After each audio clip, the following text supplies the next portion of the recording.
Ciao ciao les petits loups, yep Metazoo, bienvenue, welcome avec Taskiller85, j'espère que tout le monde va bien encore une fois. Aujourd'hui on va parler projecteur avec ce nouveau projecteur de chez Ultimea, je ne connaissais pas la marque mais j'ai fait connaissance et ben ma foi je suis plutôt content, vous allez voir. Alors cette vidéo est un concours, mais ne mettez pas tout de suite dans les commentaires je participe, tout ça, parce qu'il va y avoir une condition pour le gagner bien sûr.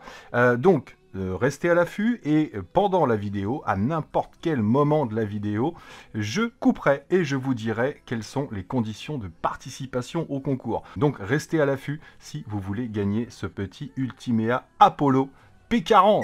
Alors on va le déballer et comme d'habitude, juste avant de commencer, hop là, je vous spoil un petit peu. J'ai reçu le nouveau petit C129 V2 RC ERA, un petit hélicoptère, vous allez voir, spécialement conçu pour les débutants qui veulent se la péter parce qu'on va pouvoir faire des figures avec un hélico à moins de 100 €, même moins de 90, moins de 80.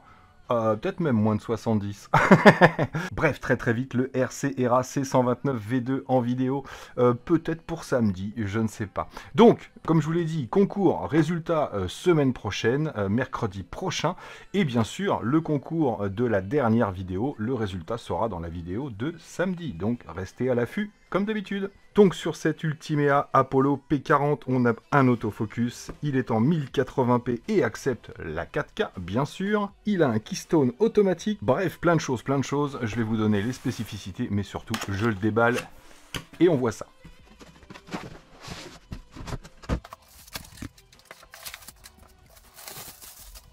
Donc le voilà notre petit Ultimea P40, le Apollo. Déjà, il est mignon comme tout. Pour les amateurs de vinyle, vous allez pouvoir faire du scratch. Avant de vous parler du produit en lui-même, je tiens à vous montrer avec quoi il est livré. Alors déjà, plein de notices différentes si vous voulez apprendre à parler l'anglais, l'allemand, l'espagnol, etc.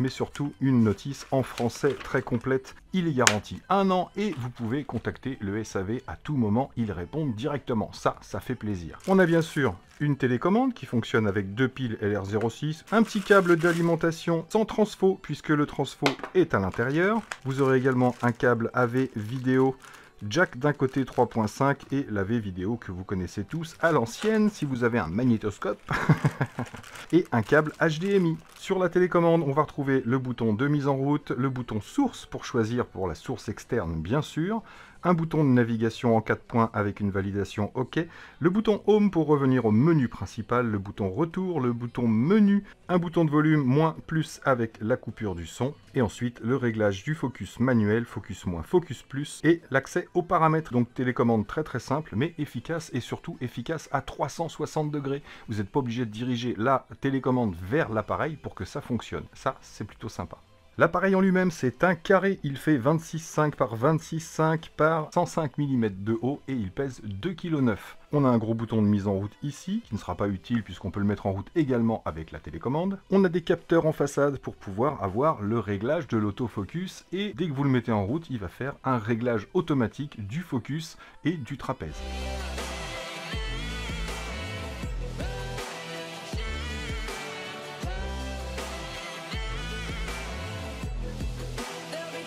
On a un petit cache-lentille ici. Donc c'est un affichage LCD, bien sûr, projection LED. La résolution native est de 1920 par 1080, donc c'est du 1080p, mais qui accepte la résolution 4K, je vous l'ai dit, un petit peu comme tous ceux qu'on a vus jusqu'à maintenant. Il a une luminosité de 700 ANSI lumens, ça je vous avais expliqué, les ANSI. Celui qu'on avait vu il n'y a pas longtemps, le Yaber Ace K1, rappelez-vous, il avait une luminosité de 650 ANSI lumens, et on était déjà super satisfait. Donc vous allez voir qu'avec 700 ANSI lumens, ben, on se retrouve à peu près dans la même catégorie que le Ace K1 de chez Yaber, et ça c'est plutôt une bonne nouvelle parce que là au niveau du tarif, eh bien on est en dessous. Je vais vous mettre 2 liens pour cet appareil. Vous avez un lien Amazon, il est en vente flash à 250 €, et je vous mettrai le lien de chez Ultimea qui m'ont donné également un code promo. Il est vendu sur le site normalement 299 $, et avec le coupon ça vous le fait descendre à 225 $, c'est-à-dire environ 205-207 €. Donc pour l'instant c'est un des moins chers que j'aurais testé avec ces capacités là, je précise. Alors le moteur optique est scellé, encore une fois, comme le Ace K1, rappelez-vous, à quoi ça sert? Ça sert simplement à éviter que la poussière rentre à l'intérieur. Vous le savez, sur certains, on a un petit filtre auquel on peut avoir accès par l'intérieur ou par une trappe. Là, ici, il n'y a pas de démontage, il n'y a pas de filtre, puisque le moteur est scellé. Donc non seulement pas de poussière, pas de grisaille sur l'écran au bout d'un certain temps, et surtout une durée de vie plus élevée. Là, le constructeur vous donne une durée de vie d'environ 10 ans, supérieure à 10 ans. Donc pour un investissement à 200 et quelques euros, j'estime que c'est correct si ça fonctionne. Pour finir sur les spécifications, il a une puce MT92269 pour les connaisseurs, une puissance d'entrée AC100 240 watts 50-60 Hz, et au niveau du bruit, on est à moins de 25 décibels.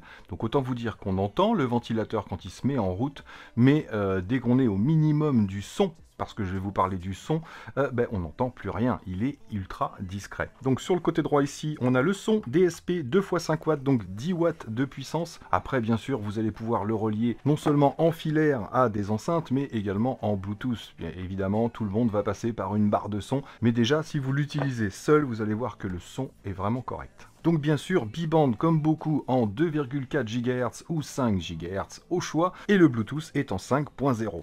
On a sur l'arrière ici une ventilation également sur le côté gauche ici, juste à côté de la prise d'alimentation. Au niveau des connectiques, on a une entrée HDMI, une entrée AV en 3.5, une sortie auxiliaire en 3.5 également pour le son par exemple, et deux USB, un USB 2, un USB 1, qui vont vous servir soit à rentrer une clé USB avec vos fichiers dessus, que ce soit des films, des photos, des présentations, etc. Soit vous allez pouvoir brancher un clavier ou une souris au choix. Sous l'appareil, on va avoir plusieurs points de fixation ici pour ceux qui ont une plaque de fixation, que ce soit au plafond ou autre. Mais on a également au centre ici une grosse fixation pour pouvoir le mettre, comme je vais le faire juste après, sur un trépied d'appareil photo directement. Donc je vous ai dit 2,9 kg, non c'est le poids de la boîte, il fait 2,45 kg. Mais sur un pied d'appareil photo, ça tient sans problème. Surtout que le pied que j'utilise, le KNF Concept, vous avez la rotule pour pouvoir l'orienter comme vous voulez.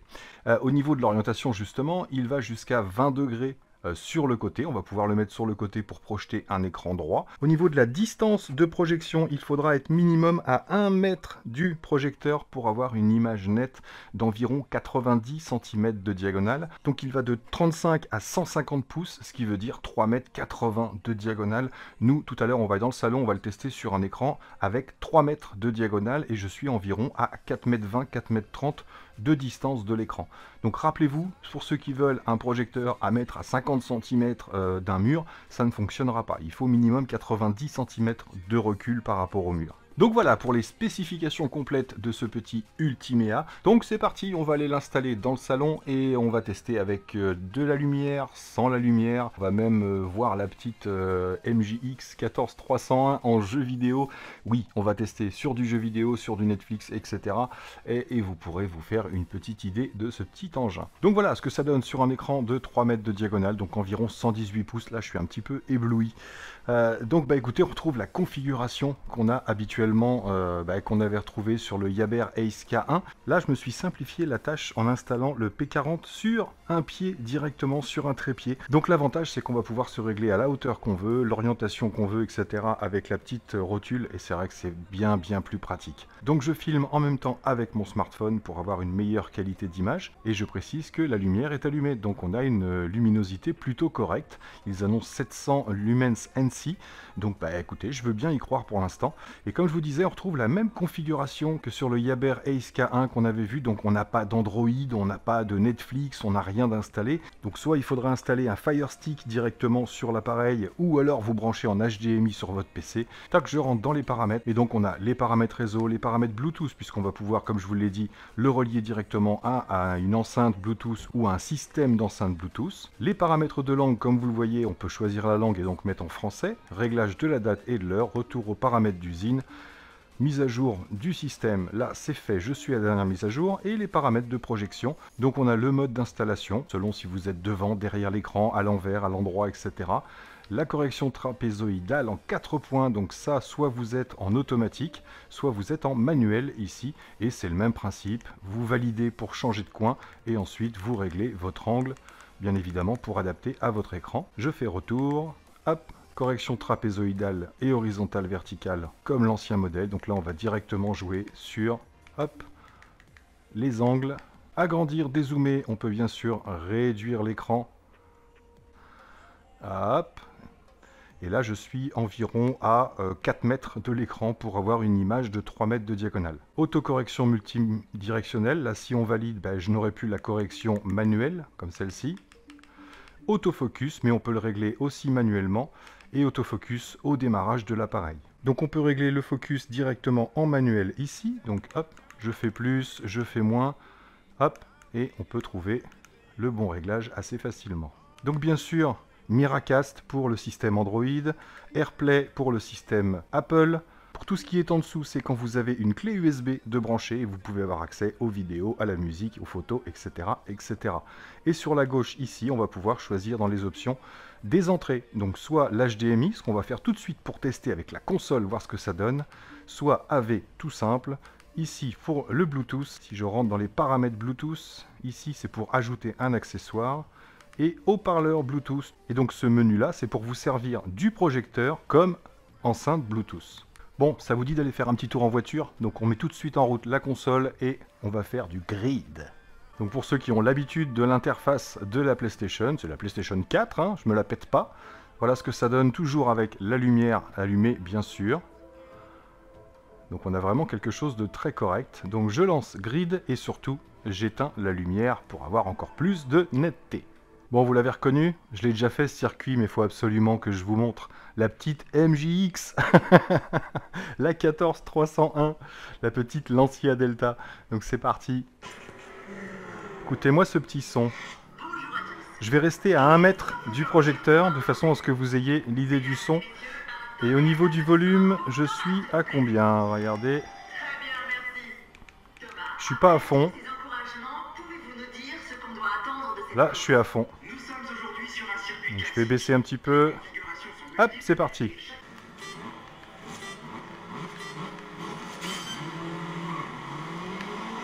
Vous voulez voir les vues? Excellent petit jeu.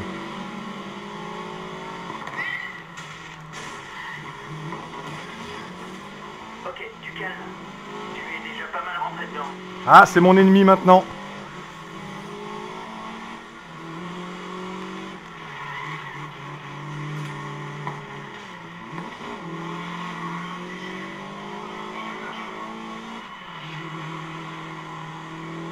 Elle se pilote exactement comme la MJX.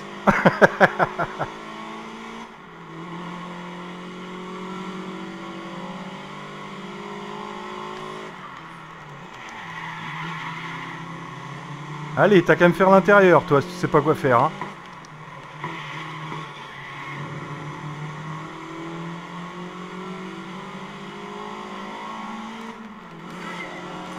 C'est parti pour le deuxième tour. T'es bien placé. Continue sur ta lancée. Ah ouais, la petite erreur. Aïe. J'ai cassé le pare-brise, c'est malin. Hein. C'est beaucoup plus dur de l'intérieur. Hein.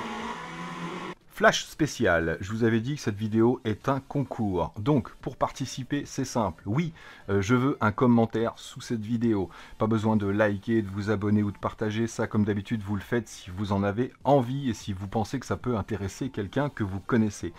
Maintenant, pour participer, donc un commentaire. Et dans ce commentaire, il me faut soit le mot Ultimea, soit Apollo, soit P40. Tous les autres commentaires que j'aurai, s'il n'y a pas un de ces 3 mots, Ultimea, Apollo ou P40, ouais, P40 c'est pas vraiment un mot, mais tous les commentaires dans lesquels il n'y aura pas ces termes ne seront pas pris en compte. Ça veut dire que quand je ferai le tirage au sort, s'il n'y a pas un de ces termes à l'intérieur du commentaire, je passerai à un autre. Donc bonne chance à tous pour gagner ce petit P40 et on va aller voir si j'ai réussi à finir premier quand même. C'est mal parti.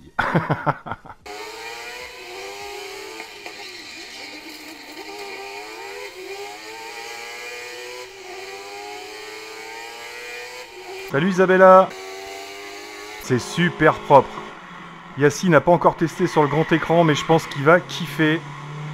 Il n'y a pas de latence du tout, contrairement au projecteur laser qu'on avait testé. C'est le dernier tour. Dernier tour. Accélère. Il faut remonter. Allez, j'écrase le frein. Top là, bah, toi tu m'embêteras plus.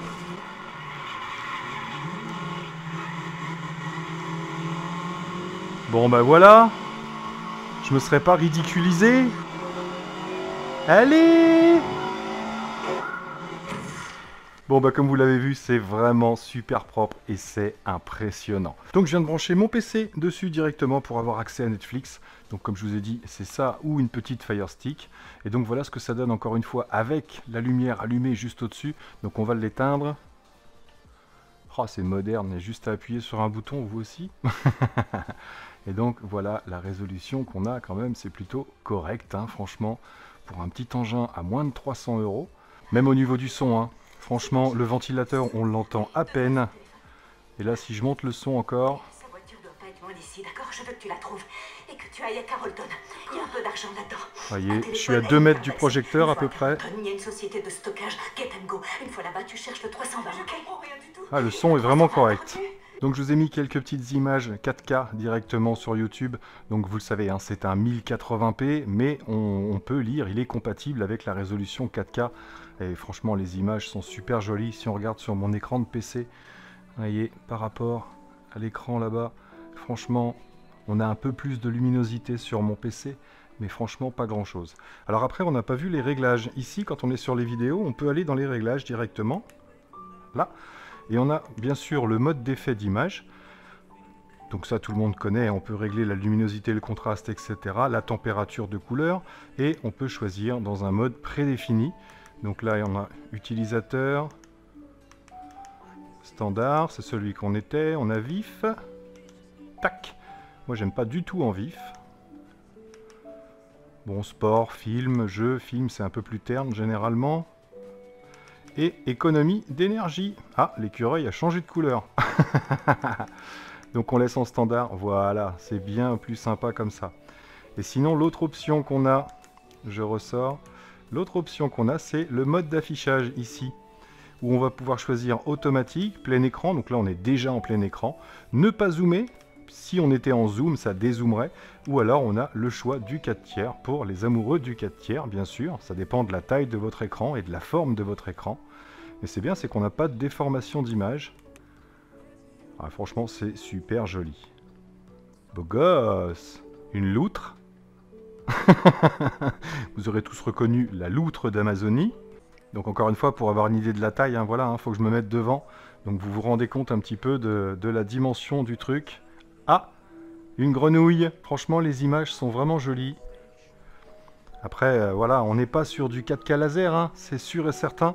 Mais je rappelle encore une fois qu'on est sur un appareil qui vaut entre 200 et 300 €, quoi. Donc voilà les amis pour ce petit projecteur à pas cher, l'Ultimea P40. Merci à Ultimea de m'avoir envoyé cet engin pour le test. Je vous mettrai les liens dans la description pour un écran dans ce style-là, pas trop cher, etc. Et on peut vraiment se faire une petite salle de projection à pas trop cher. Maintenant, voilà, pour 300, 350 €, on peut avoir quelque chose de vraiment très très correct. Ah, mon cousin. Donc voilà les amis, merci à tous d'avoir suivi, merci encore à vous d'être là, j'espère que cette petite vidéo vous aura plu. Et moi là-dessus, il ne me reste plus qu'à vous dire surtout, portez-vous bien, prenez soin de vous et les autres, et à très bientôt dans mes vidéos. Allez, ciao ciao.